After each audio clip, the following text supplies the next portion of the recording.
Ce voyage, il n'avait pas vocation de faire autant de bruit, en fait. Pas du tout. Le voyage, on l'a juste fait pour faire le voyage. C'est vraiment un concours de circonstances et surtout des opportunités, des rencontres, des idées. Moi, ce qui me plaît, c'est juste de m'éclater, de rencontrer des gens avec qui je peux créer des choses, c'est tout. Hein. Après, si ça plaît, tant mieux. Il se trouve que ça tourne bien, que les gens sont intéressés. Mais moi, c'est ça qui m'intéresse. Imaginez-vous au volant de Rustine, une antique de chevaux, prêt à traverser 18 pays, la tête pleine de défis et de rêves. C'est exactement ce que Coralie et Fabien ont fait, partant de Montpellier pour un voyage épique jusqu'au Laos. Leur aventure, baptisée Noria, est bien plus qu'un simple road trip. C'est une odyssée humaine, une quête de découverte et une ode à la lenteur. Leur film, Noria, 35 000 km de la France au Laos en 2 chevaux, remporte de nombreux prix, de Paris à Bangkok, en passant par l'Inde et Malte. Le livre La 2 chevaux vagabonde immortalise leurs péripéties et le ciné-concert permet au public de revivre leur voyage en musique. Fabien, voyageur, réalisateur et conférencier, continue de partager ses aventures à travers des films, expositions et récits illustrés. Chaque voyage est une nouvelle page de sa vie, une nouvelle histoire à raconter. Ça faisait déjà quelques années qu'on voyageait tous les deux. On a fait des petits voyages, on a aussi fait des grands voyages avant celui-là. On est parti en stop en Pologne, on a fait des tours d'Europe plusieurs fois par des moyens transport en commun, en R5. À l'époque, on avait des petites voitures, on était tout jeunes. Et puis avant ça, même avant d'avoir le permis, on voyageait déjà beaucoup en stop tous les deux. Alors, je suis Fabien Bastide, j'ai 43 ans. Je suis agroéconomiste de formation et spécialisé dans la gestion des ressources naturelles pour les communautés les moins écoutées, on va dire les communautés minoritaires. Pourquoi le Laos et pourquoi la 2 chevaux ? Alors le Laos, tout simplement parce que la famille de Coralie, du côté de son père, sa maman est française, son papa laotien, de sang, il est français maintenant, parce que dans les années 75, il fait partie de cette population qui a dû fuir le nouveau régime.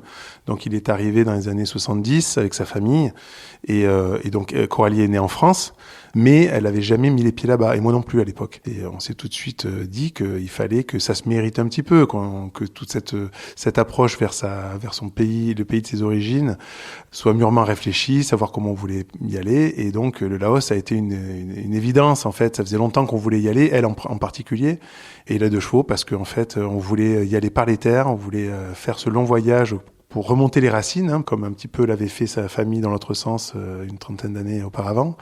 Et la 2 chevaux, parce que moi, je rentrais d'un voyage au long cours en 2 chevaux, et j'avais trouvé ce moyen de transport et de voyage qui est un bon équilibre, le bon équilibre entre la marche à pied ou le vélo, qui était long et par lesquels on vivait pas forcément les choses dans le même temps, parce qu'en vélo, quand on est 2, on voit toujours un devant et un derrière. Là, c'était vraiment ensemble. Et surtout, c'est pas tout à fait une voiture, parce que c'est très lent, c'est ouvert au monde, on peut pas se calfeutrer dedans, c'est économique à tous les niveaux. Puis c'était un clin d'œil à la France aussi. Et c'est facile à réparer, j'imagine, en cas de panne. Nos compétences en mécanique étaient très limitées. Enfin, c'était notre voiture, la 2 chevaux, de toute façon, hein, que ça soit pour les voyages ou pour le quotidien, c'est la même voiture. On n'a pas préparé particulièrement. Et puis, à chaque problème mécanique, et Dieu sait qu'il y en a eu, soit on y arrivait en bricolant nous-mêmes, soit, souvent c'était le cas, on avait de l'aide des personnes autour qui se ruaient sur cette voiture que tout le monde connaît un peu partout dans le monde. C'était rigolo. Alors voilà, là vous êtes dans notre nid douillet. Donc on est en Croatie. On ne connaît pas exactement le nom du village, mais on s'est couché, il doit être minuit et demi, un truc comme ça. Coucou. Malgré les installations de couchage aménagées dans Rustine, les premiers bivouacs perchés sur notre couchette amovible ne sont pas une sinécure. La condensation transite nos corps engourdis par le froid de novembre, et ma position en fœtus m'ankylose la jambe droite.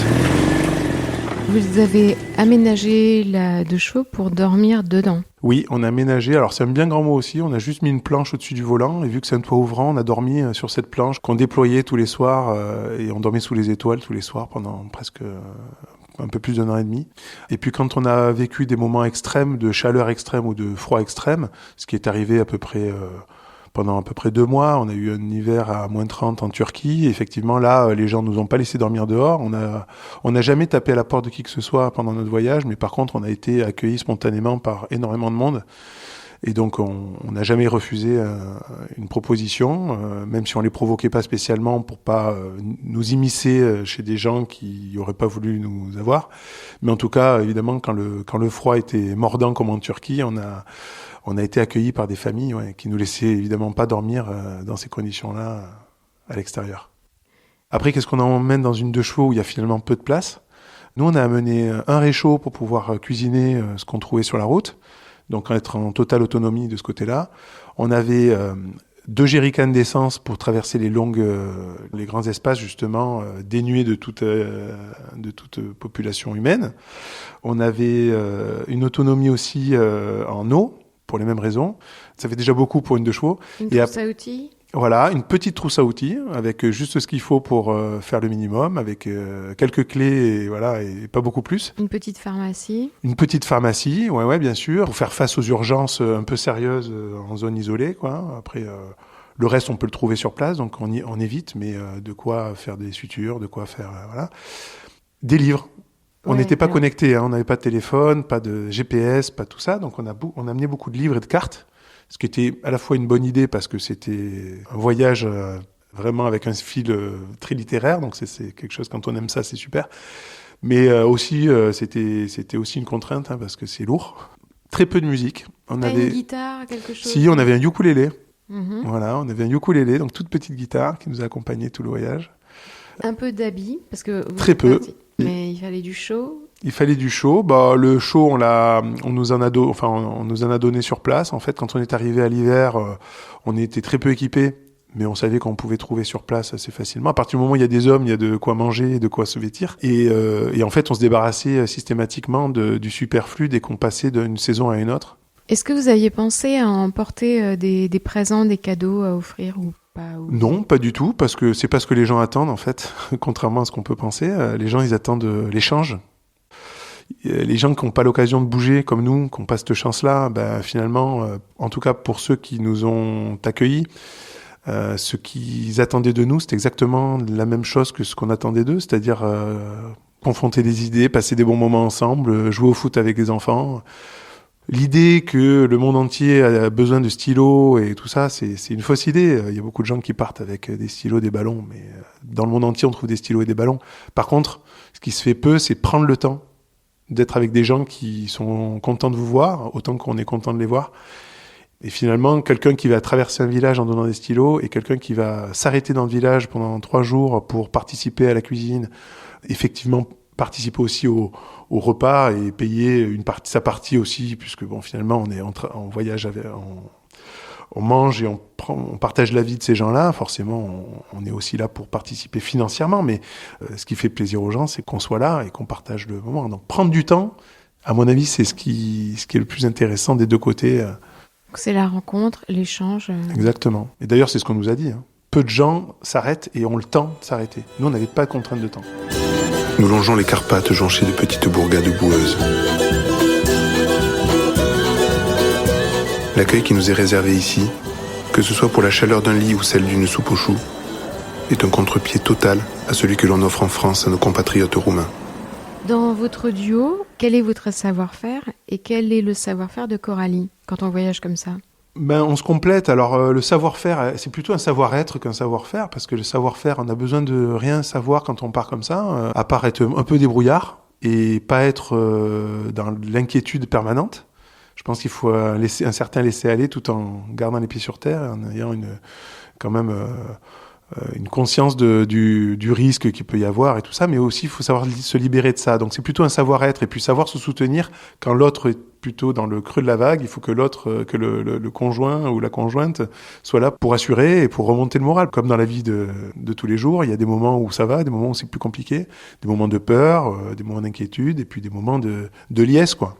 Donc partager les moments de liesse et pouvoir remonter le moral quand il est bas, c'est bien d'être deux avec une complicité. Je pense que la complicité, c'est essentiel pour ce genre de voyage-là. Et l'instinct féminin, il existe Bien alors sûr, ou pas ? bien sûr, l'instinct féminin. Il n'y a pas que l'instinct féminin, c'est que le fait d'être en couple, c'est sûr que là aussi, ça ouvre énormément de portes. Moi, je sais par expérience, pour voyager tout seul, être un homme seul en voyage, on vit pas du tout le voyage de la même manière que quand une femme est là. Ne serait-ce que quand les femmes ouvrent une porte, l'appréhension est pas la même. Mais oui, l'instinct féminin, bien sûr. En tout cas, je sais pas si c'est un instinct féminin, mais en tout cas, Coralie nous a apporté à ce voyage une sensibilité que j'ai pas. Voilà, on est différents. Et est-ce que c'est féminin ou est-ce que c'est elle, sa personne, qui fait que ça s'est passé comme ça ? Mais ce qui est sûr, c'est que le voyage aurait jamais été le même si j'avais fait ça tout seul. Ça, c'est évident.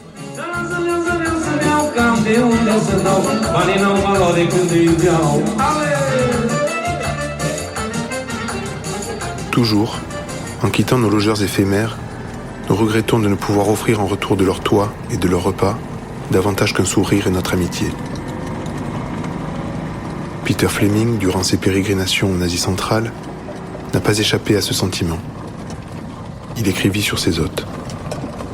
Après les avoir fréquentés pendant 2 jours, nous sentions, comme cela arrive parfois dans les rencontres de hasard, que c'étaient là de vieux amis. Quel est le pays le plus accueillant ? C'est toujours difficile à dire, mais en tout cas, je ne sais pas quel est le plus accueillant parce que l'accueil a été toujours très chaleureux, malgré les conditions qui étaient parfois compliquées, même au niveau politique et sécuritaire. Mais par contre, il y a des pays qui nous ont agréablement surpris plus que d'autres. Il y a des pays qu'on connaissait déjà, tout le sous-continent indien, on avait déjà vécu auparavant, donc on retrouvait un petit peu des zones qu'on connaissait.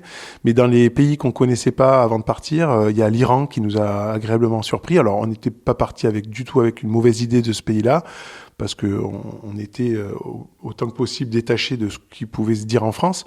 Donc, on n'avait aucune appréhension, mais on a été vraiment charmés par ce pays-là, par les gens, par l'histoire du pays, par la culture des Iraniens, par l'intérêt qu'ils portaient à notre voyage, par la connaissance de la culture française, et puis par leur situation politique qui est loin de faire l'unanimité là-bas. Donc on a été très touchés. Il y a d'autres pays comme ça. En fait, on s'est régalé un peu partout, mais c'est vrai qu'il y a des pays comme le Laos où on est resté finalement un peu plus longtemps que prévu aussi, qui nous a charmés. Il faut préciser l'année du voyage. Oui, on est parti en 2007, on est arrivé en 2009. On est arrivé là-bas, on était censé rester en Asie du Sud-Est pendant 3 mois, on est resté 7 ans finalement. Donc le voyage s'est prolongé entre guillemets. Mais c'était un voyage un peu plus sédentaire dans les dernières années. Voilà. Quel est le plus beau pays ? Là, c'est encore très, très difficile à dire. On voit plein de paysages différents. Moi, personnellement, je suis très, très touché par les grands espaces. J'aime bien l'Anatolie, par exemple. L'Anatolie, j'ai vraiment aimé.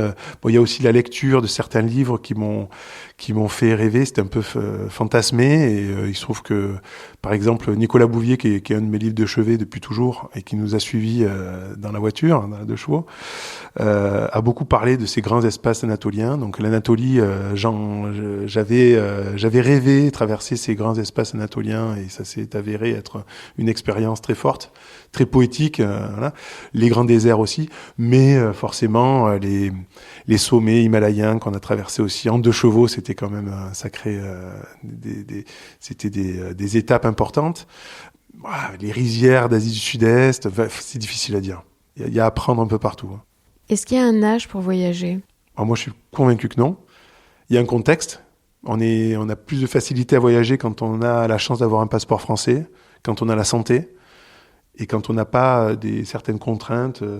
Il n'y a pas forcément besoin d'être riche, il n'y a pas besoin d'avoir beaucoup de connaissances, mais je pense qu'il y a un état d'esprit à avoir, et puis il y a surtout la chance, quand on est comme nous, Français, je pense que c'est une chance de pouvoir voyager, et d'avoir une ouverture, une capacité à pouvoir lire des livres de voyage, une ouverture parce qu'on a l'accès à l'éducation, accès à la culture. Et beaucoup de gens qu'on a rencontrés n'ont ni accès à cette culture, ni à cette éducation. Certains aimeraient voyager, mais n'ont pas forcément les papiers qui le permettent ou la capacité culturelle de pouvoir le faire. Beaucoup d'injonctions sociales aussi. Donc il n'y a pas d'âge, mais par contre il y a un contexte qui fait que c'est plus facile pour certains que pour d'autres. Avant de passer la frontière iranienne, il faut qu'on check un peu la voiture. Voir ce à quoi on a droit, ce à quoi on n'a pas droit. Et puis un peu planquer le matos radio. Ok.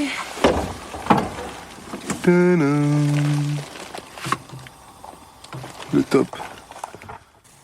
Le conservatisme des autorités iraniennes nous oblige à vérifier notre matériel. Pas de coupure de presse qui puisse être jugée impudique, ostentatoire ou politisée. Pas d'alcool bien sûr, ni de musique européenne.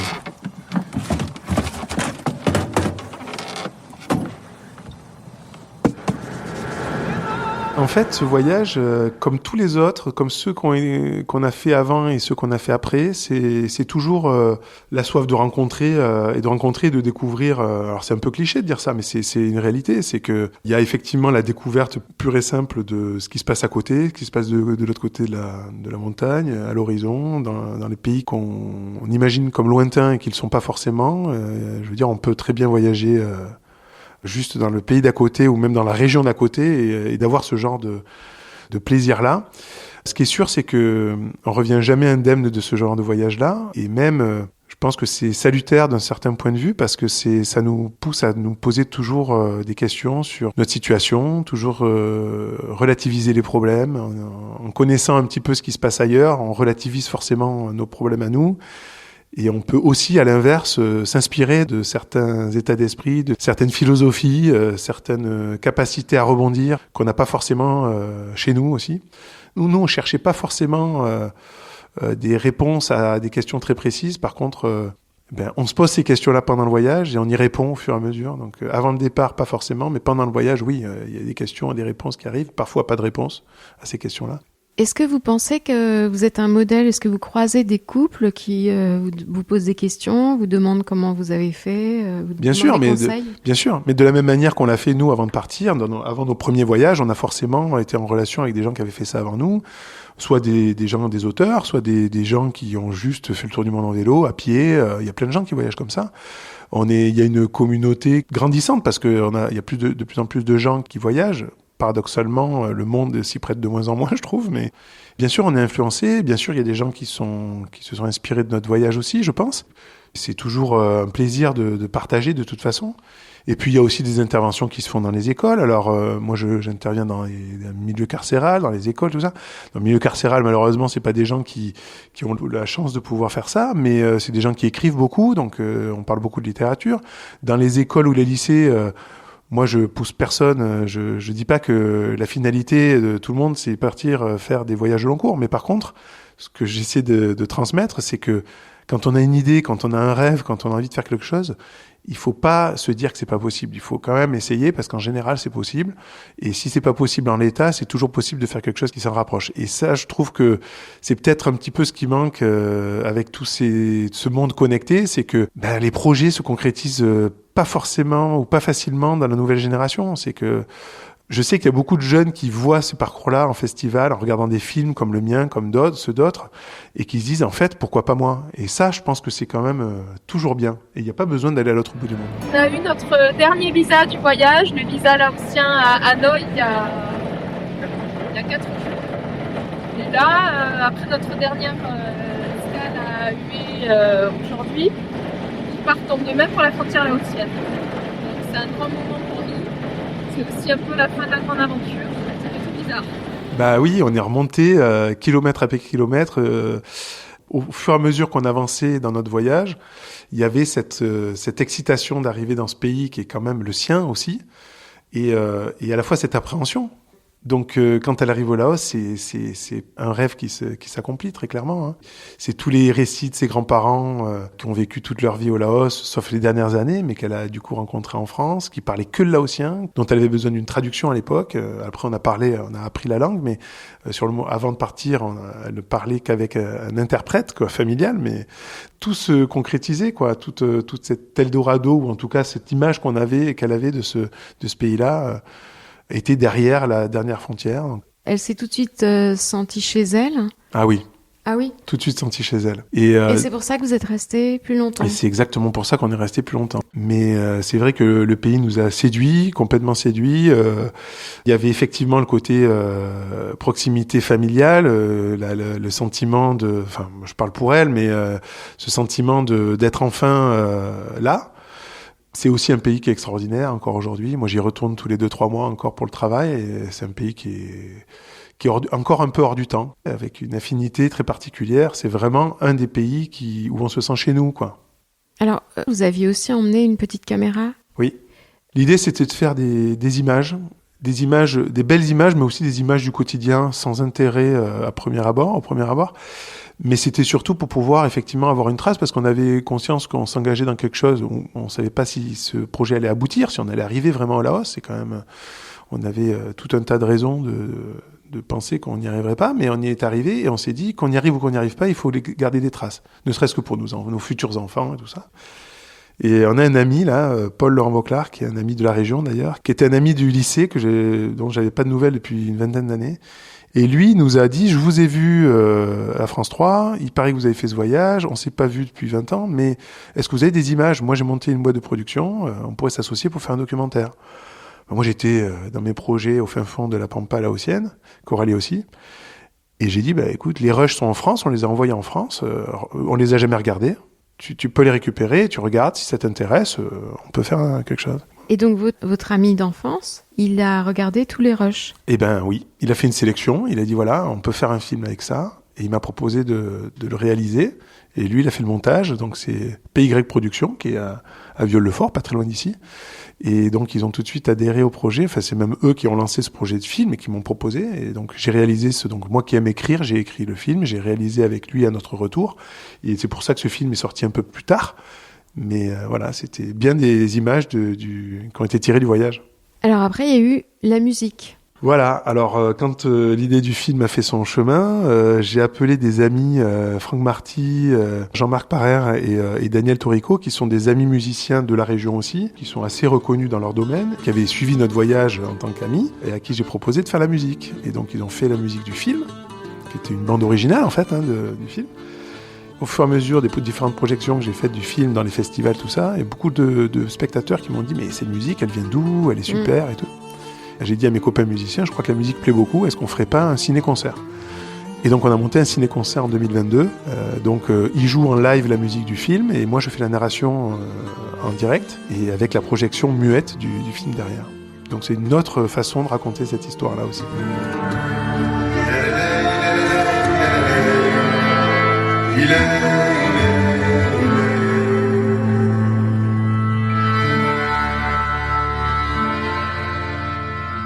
La famille, elle était inquiète, elle vous a soutenu. Est-ce que c'est une famille qui voyage beaucoup ? Ma famille bouge beaucoup, mais pas loin. Au départ, c'est pas des grands voyageurs dans le sens loin et longtemps, quoi. Non, c'est des voyages passionnants dans toutes les régions de France, mais pour les vacances. Ils étaient inquiets, bien sûr, hein, ils étaient inquiets, surtout qu'on donnait pas forcément des nouvelles très fraîches, puisqu'on n'avait pas de connexion Internet. À l'époque, Internet, c'était moins facile qu'aujourd'hui. On était partis sans moyen de communication. Mais on avait prévenu qu'il y a des moments où nous-mêmes, on savait pas trop dans quoi on s'embarquait. Donc ils ont été inquiets, ils se sont bien gardés de nous le dire pour pas nous faire peser cette inquiétude-là, donc ils ont été super de ce côté-là, et puis ils nous ont toujours soutenus. Mais je sais qu'ils étaient rassurés quand on leur donnait des nouvelles, surtout après la traversée de certains pays qui étaient assez instables. Mais ce que j'en ressors, c'est qu'ils sont tous venus nous voir pendant le voyage, donc ça a ouvert aussi la porte sur des très bons moments passés ensemble dans des pays dans lesquels ils seraient peut-être pas allés dans notre contexte. Enfin, de vos parents, c'est quand même une preuve d'amour que de vous laisser voyager sans vous faire ressentir l'appréhension, c'est difficile. Exactement, non, mais c'est sûr, je leur dois beaucoup, on leur doit beaucoup à nos familles. Et puis il y a aussi d'un côté cette appréhension, de l'autre côté les premiers voyages. Après les premiers voyages, ils ont eu une certaine fierté entre guillemets de nous avoir, enfin une fierté, c'est peut-être un peu déplacé, mais une satisfaction de nous avoir accompagnés là-dedans et de voir qu'en fait ils pouvaient nous faire confiance, qu'on n'était pas des têtes brûlées non plus. Donc au fur et à mesure, maintenant ils s'inquiètent un peu moins, mais bon, et quoique, les derniers voyages que j'ai faits qui étaient un petit peu engagés, c'était quand même une source d'inquiétude pour la famille, toujours. Mais c'est normal. Moi, quand mes enfants vont me dire, s'ils le font, je pars à pied faire le tour du monde, ou je vais escalader telle montagne, seul, je serai inquiet. Hein. Et pourtant, je sais ce que c'est. Vous leur laisserez leur liberté. Bien sûr. Comment leur refuser alors que moi, ça prend une telle place dans ma vie, je comprendrai.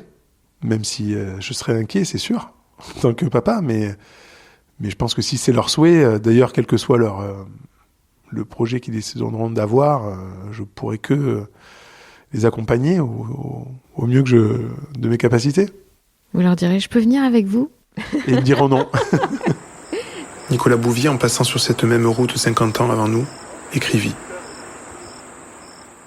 Pour une raison ou pour une autre, il peut arriver qu'on arrête la voiture et passe la fin de la nuit dehors.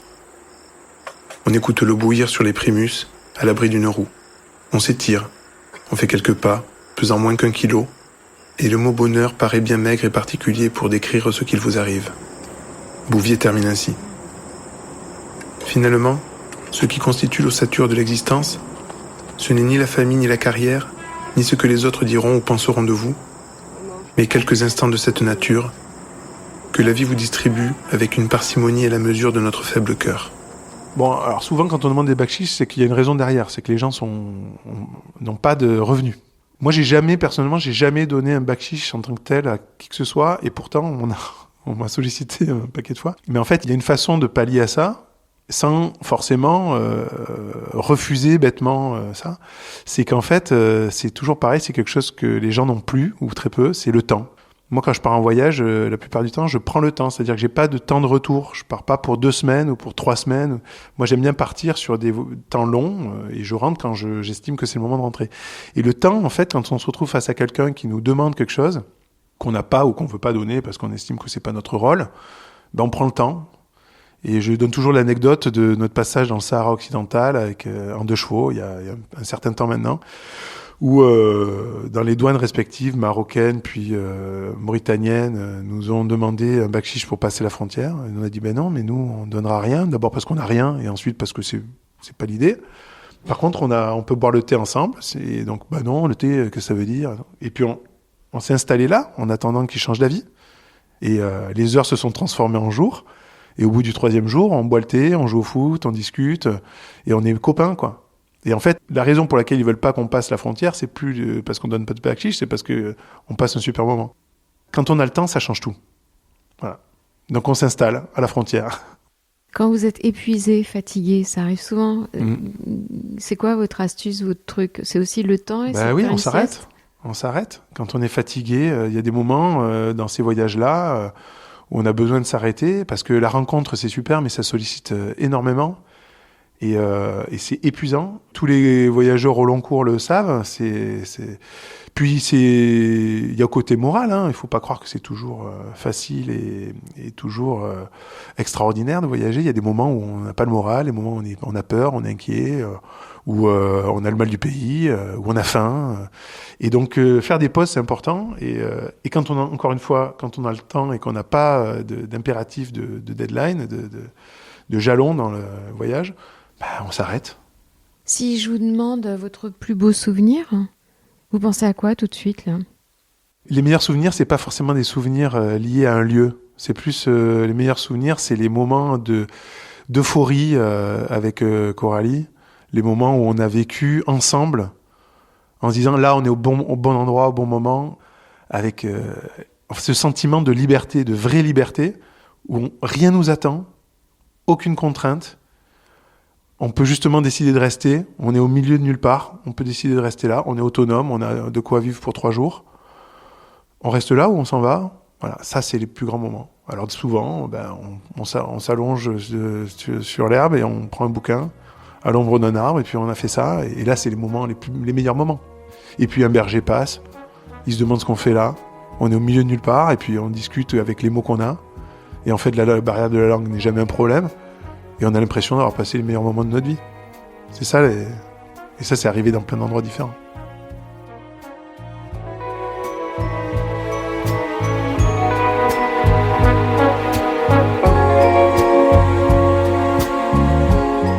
C'était Ma vie en rose.